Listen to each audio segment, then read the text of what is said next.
Frank Sinatra was the most accurate, specific, on time, reliable, professional, and parent.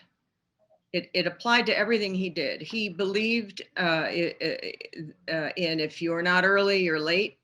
He believed that it was inappropriate to keep an audience waiting. Money was what was at risk if you were running late, and it was disrespectful to the other people you were working with. He didn't like holding trains and planes because he would feel people would think, oh, he just does that. It wasn't, he was raised, his father was a fireman. You have to be on time to be a fireman. And his mother was a professional at many things. So his instincts or his whole engineering of these two very different parents from each other, but mutually invested in him, taught him well and strictly. But it's also to be obvious that in the entertainment business, everybody should be like that. I've seen many pictures of Frank Sinatra, of my dad, right? And I have to say, as far back as a teenager, he was wearing a watch. He was not a jewelry guy, but watches were essential to him. And he wore cufflinks, a pinky ring of different choices. I have some of his cufflinks. They're really very pretty, but everything's very simple with him. So the watch, if you'd notice, through the decades, were simple. And he always complained. He said, I love this watch, but it's in my cuff. It's bothering me. So he tended to go to flatter watches most of the time, especially when he was dressed. Bulova was a big sponsor, GE and Bulova, and there were very few in those days, right? And it was and cigarettes. I remember there were a lot of cartons of cigarettes, but better for us, there were lots of watches always around. Even for us as little ones, and it was a privilege. I mean, it was an institution. So it was flattering for him to have Bulova as a sponsor, and that relationship lasted as long as I can think of. I mean, he'd rather wear a Bulova than a gold Rolex.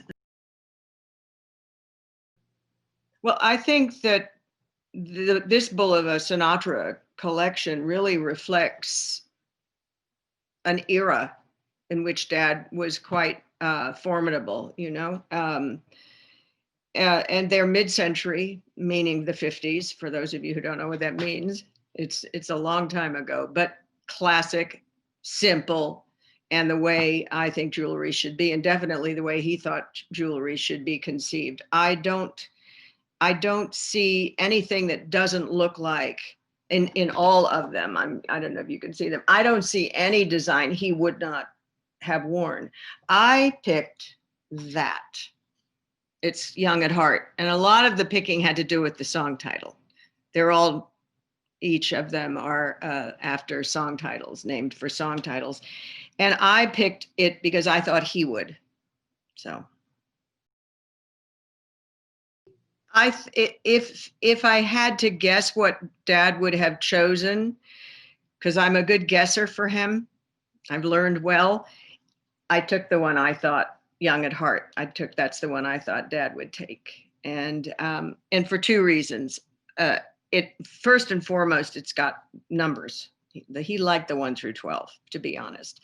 We snuck in the little fedora at 12 here. But I think the shape pleased him. Dad brought an interpretive phrasing, emotion to some pretty substantial lyrics that they're not, it isn't that the lyrics aren't as good anymore. It's that I think the emotionality is probably the same, but it just doesn't feel like it when you hear it in music today, in songs currently written. Then the intention is always there. you're sad, you're happy, you know, it's requited, unrequited. It's all the same stuff, but Dad always gave a lot of that credit to the song composers and lyricists. What he then did as Frank Sinatra with the lyrics, uh, um, what's it called? I mean, he'd make it his own. He'd nail it, you know, and that's what standards are really about. But when it's a vocal standard, it's about what the vocalist brought to the standard. Wonderful lyric and music. So that's part of his lasting. That is everything, I think. And the people, as I said earlier, want to sing that music, tells you that it's the worth is in the American songbook and beyond.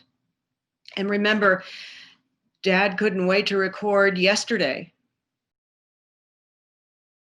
He would throw himself into romance, maybe no more than the next guy. I don't know, maybe because he had more of a fluidity and he moved in the world more. He had more, he had a lot available to him, you know, I mean, that's for sure.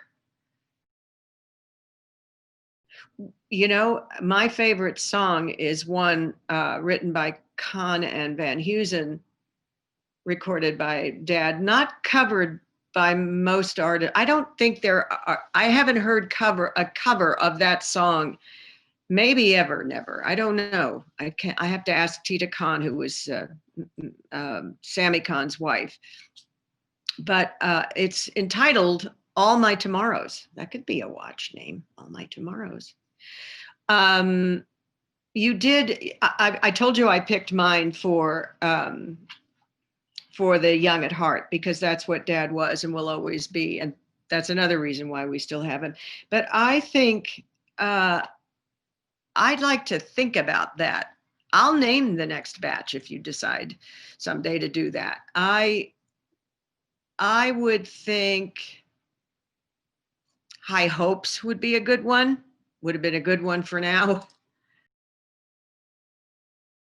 I think the popularity of Dad today is very much about one, his talent that is evergreen and everlasting, and two, the technology of social media.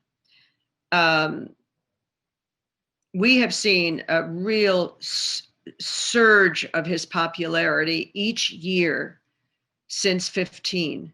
Now, that's not to say he wasn't charting and doing well in 15. I mean, the man is always on the charts somewhere, for not bad for being gone 24 years, but the music itself is the gem. And talking about him and wearing his hats, and I mean, kids have, every generation we've seen, or every let's say every 5, 6, 7 years, we see the kids back in fedoras, and they probably kept them because they're not easy to find. They are symbolic of cool and swagger, and he gave his sense of style, which we touched on with the Bulova watches earlier, is very apparent, and social media just scoops all that up and spreads it everywhere. So that has been fortunate. Of all the social media, I would think Dad would have found more humor in TikTok. He would have related to TikTok. It's done some pretty funny things. I don't know that they're all legal, but who cares, you know? I'll tell you honestly, and you're not going to believe this, and I'll do it as fast as I can. This little itty bitty ID bracelet was given to me. I've never been able to tell this story. This little bitty baby bracelet, it looks like it's just a little ID bracelet. Very, very simple and precious to me. At 9 years of age, we're in New York. I have it. I was born on Father's Day. We were celebrating together, Nancy, Frankie, Dad, and I, in New York. He was taking us to, and it was a Father's Day that day or the next day. I don't remember, but we were together. And this gift was put on my wrist. It was slightly large. I was so proud of it. It says Tina Sinatra across the bar at the top, and on the back it says, "Love you, Papa. Love you, Dad. I love you, Dad." I'm wearing it into the theater. I'm not wearing it as the curtain goes up and the lights go down. It's gone. And I can't find it where Dad is on his knees as the house lights go down. He's between everybody's legs with a lighter burning himself, and there's no bracelet. And I'm going to cry. He said to me, don't worry, don't worry. We'll stay when the lights go up, when the theater's empty, we'll find that bracelet. Long story short, we didn't. I was crestfallen. I never forgot this bracelet. And when I was turning 57 years later, is that possible? Do I have that right? 54 years later, it was returned to me thanks to social media. And I've been wearing it ever since. I had to make it bigger, but it came back to me. And I wondered, why do I always think about it? Why does this thing bother me so much? And it turns out it was I worked at Warner Brothers Studios for 25 years. It was 6 miles away in Pasadena. And I think about it in driving to work and leaving work, because it was right there. It was right there. A woman had taken it because she saw the interaction. She was a visitor from LA as well. And she got the bracelet. She said, well, she'll have a lot of bracelets, old Tina. I'm taking this from Frank Sinatra, and her family really berated her for all those many years. And she always said, when I'm dead, you send it back. And she died at 91 and they sent it back.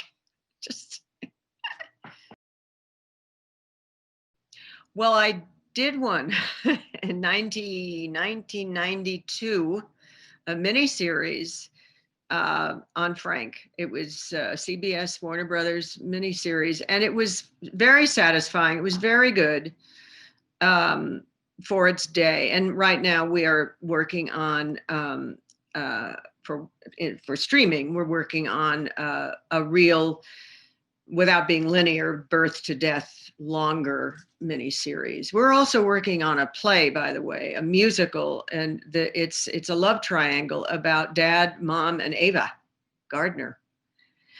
Trust me, it's fun. Little Nancy plays a role in it. We're opening in London as soon as we can. We're not ready, we'll be doing virtual read-throughs and stuff. I'd say in the next 3-4 months. We have a wonderful writer, a wonderful director. We just can't, do anything with it for a while, but we will, I think fall of 22, maybe we'll try for the Savoy Theater, Dad's favorite hotel.